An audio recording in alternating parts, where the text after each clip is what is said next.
আউযু বিল্লাহি মিনাশ শাইতানির রাজিম। বিসমিল্লাহির রহমানির রহিম। আমি আজকে একটি বিশেষ দিন নিয়ে আলোচনা করব।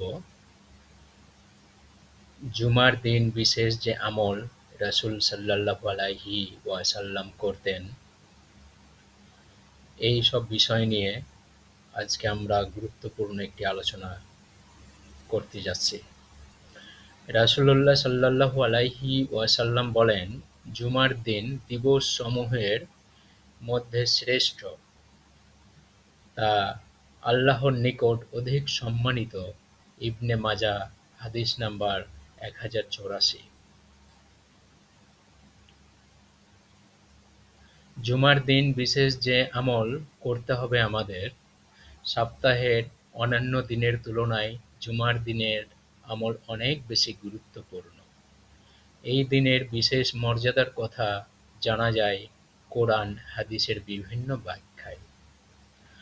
জুমা বার সপ্তাহের ঈদের দিন। রাসূল সাল্লাল্লাহু আলাইহি ওয়াসাল্লাম বলেছেন, মুমিনের জন্য জুমার দিন হল সাপ্তাহিক ঈদের দিন। ইবনে মাজাহ 1098। এই দিনকে শ্রেষ্ঠ দিন বলে আখ্যায়িত করেছেন তিনি। হাদিসে আছে, যেসব দিনে সূর্য উদিত হয়েছে এর মধ্যে সর্বোত্তম হল জুমার দিন। জুমার দিনকে মুসলমানদের ঈদের দিন হিসেবে আখ্যায়িত করা হয়েছে। জুমার ফজিলত সম্পর্কে রাসূল সাল্লাল্লাহু আলাইহি ওয়াসাল্লাম বলেন, এক জুমা থেকে আর এক জুমা উভয়ের মাঝের গুনাহের জন্য কাফফারা হয়ে যায়, যদি কবিরা গুনাহের সঙ্গে সম্পৃক্ত না হয়ে থাকে। সুনানে আবু দাউদ হাদিস নাম্বার 347। রাসূল সাল্লাল্লাহু আলাইহি ওয়াসাল্লাম অন্য হাদিসে বলেন, যে ব্যক্তি জুমার দিন ভালো করে গোসল করে সকাল সকাল মসজিদে আসবে এবং ইমামের নিকটবর্তী হবে এবং মনোযোগ দিয়ে খুতবা শুনবে ও চুপ থাকবে, তার জুমার নামাজ আসার প্রত্যেক পদক্ষেপে 1 বছরের নামাজ ও রোজা পালনের সওয়াব হবে। সুবহানাল্লাহ। জুমার দিনের 11টি যে বিশেষ আমল আমাদের করতে হবে। জুমার দিন গোসল করা, যাদের উপর গোসল ফরজ তাদের জন্য এই দিনে গোসল করাকে রাসূল সাল্লাল্লাহু আলাইহি ওয়াসাল্লাম বলেছেন। জুমার নামাজের জন্য সুগন্ধি ব্যবহার করা, মেশক করা, উত্তম পোশাক পরিধান করে সাধ্যমতো সাজসজ্জা করা,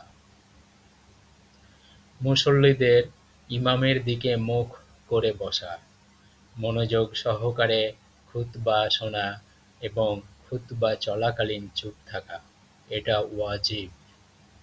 আগে থেকেই মসজিদে যাওয়া, সম্ভব হলে হেঁটে মসজিদে যাওয়া, জুমার দিন ও জুমার রাতে বেশি বেশি দরুদ পাঠ করা, নিজের প্রয়োজনীয় জিনিস চেয়ে এই দিন বেশি বেশি দোয়া করা, মসজিদে যাওয়ার আগে কাঁচা পেঁয়াজ, রসুন না খাওয়া ও ধূমপান না করা, খুতবার সময় ইমামের কাছাকাছি বসা, এতটুকু জোরে আওয়াজ করে কোনো কিছু না পড়া যাতে অন্যের ইবাদত ক্ষতিগ্রস্ত হয় বা মনোযোগে বিঘ্ন ঘটে। মহান আল্লাহ রাব্বুল আলামিন এই দিনে বিশেষ কিছু আমল রেখেছেন। এই সব বিশেষ আমলের মাঝে রয়েছে আল্লাহর পক্ষ থেকে গুনাহ মাফের প্রতিশ্রুতি। সুবহানাল্লাহ। জুমার দিনের একটি গুরুত্বপূর্ণ আমল সম্পর্কে হযরত আবু হুরায়রা রাদিয়াল্লাহু আনহু হতে বর্ণিত আছে, রাসূল সাল্লাল্লাহু আলাইহি ওয়াসাল্লাম ইরশাদ করেন, যে ব্যক্তি জুমার দিন আসর নামাজের পর না উঠে ওই স্থানে বসা অবস্থায় ৮০ বার এই দুরূদ শরীফ পাঠ করবে, তার ৮০ বছরের গুনাহ মাফ হবে এবং 80 বছরের নফল ইবাদতের সওয়াব তার আমলনামায় লেখা হবে। সুবহানাল্লাহ। হযরত আনাস রাদিয়াল্লাহু আনহু হতে বর্ণিত, রাসূলুল্লাহ সাল্লাল্লাহু আলাইহি ওয়াসাল্লাম বলেন, তোমরা জুমার রাত ও জুমার দিনে আমার উপর বেশি বেশি দরুদ পাঠ করো। যে ব্যক্তি আমার উপর একবার দরুদ পাঠ করে, আল্লাহ তাআলা তার উপর 10 বার রহমত নাজিল করেন। সুবহানাল্লাহ। অন্য হাদিসে আছে, প্রত্যেক জুমার দিনে তোমরা আমার ওপর অধিক পরিমাণে দরুদ পাঠ করো, কারণ আমার উম্মতের দরুদ প্রতি জুমার দিন আমার কাছে পেশ করা হয়, আর তাদের মধ্য থেকে যে ব্যক্তি আমার উপর সবচেয়ে বেশি দরুদ পাঠ করে সে অন্যদের তুলনায় আমার বেশি নিকটবর্তী। সুনানে বাইহাকি 3 নম্বর পৃষ্ঠা 249 নম্বরের হাদিস।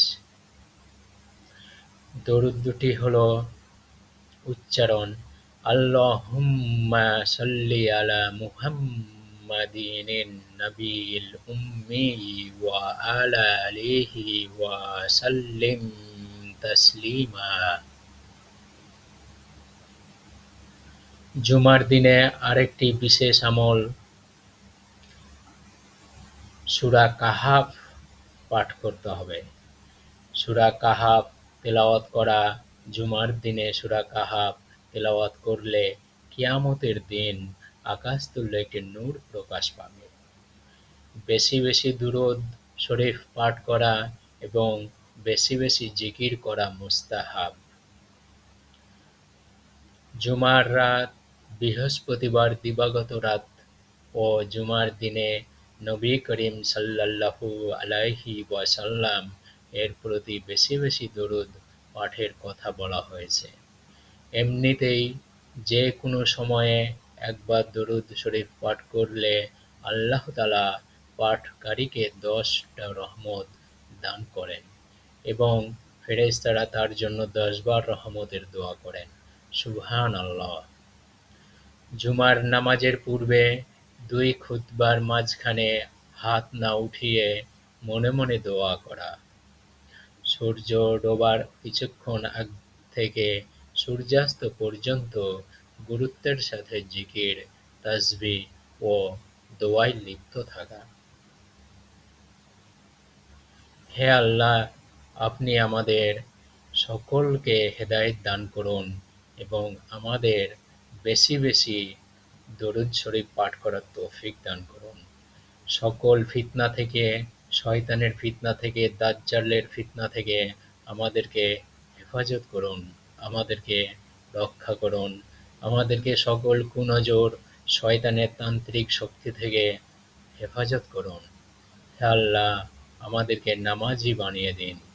হে আল্লাহ, আমাদেরকে আপনি রহমত নাজিল করুন, আপনার হেফাজতে রাখুন এবং আমাদেরকে আপনার ইবাদত এবং আপনার আইন কায়েম করার তৌফিক দান করুন।